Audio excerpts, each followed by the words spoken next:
Hey everyone, welcome back to our channel. Today, we're tackling a super practical topic: how to transfer money from Canada to America in 2025. With the rising cost of living and cross-border opportunities, knowing the best ways to send money securely and affordably is more important than ever. Whether you're supporting family, handling business deals, or just splitting travel expenses, I'll break it all down step by step. First off, let's talk about the options available in 2025. Thanks to advancements in fintech, you can now use apps like Wise or Revolut for lightning-fast transfers with competitive exchange rates.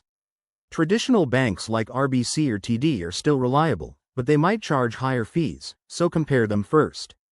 Step 1. Gather your essentials. You'll need your Canadian bank account details, the recipient's U.S. bank info, and proper identification to comply with 2025's stricter anti-money laundering regulations. Pro tip: always check the current exchange rate using tools like X or Google, as rates fluctuate daily and could save you money. Next, choose your method. For quick digital transfers, services like Zelle or PayPal are popular, but verify if they're available for international use. If you're dealing with larger amounts, a wire transfer through your bank is straightforward, though it might take 1 to 3 business days. Don't forget about emerging options like blockchain-based transfers, which are gaining traction in 2025 for their speed and lower costs. Just ensure you're using a reputable platform. Now, watch out for fees.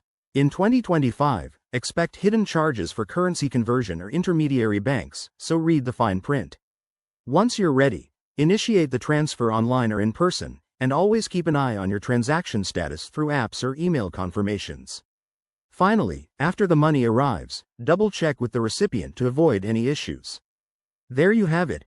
Transferring money from Canada to the US in 2025 doesn't have to be complicated. Remember, the key is to stay informed about rates and fees to maximize your savings. If you found this helpful, give this video a thumbs up, subscribe for more finance tips, and drop a comment below if you have questions. Thanks for watching, and see you in the next one.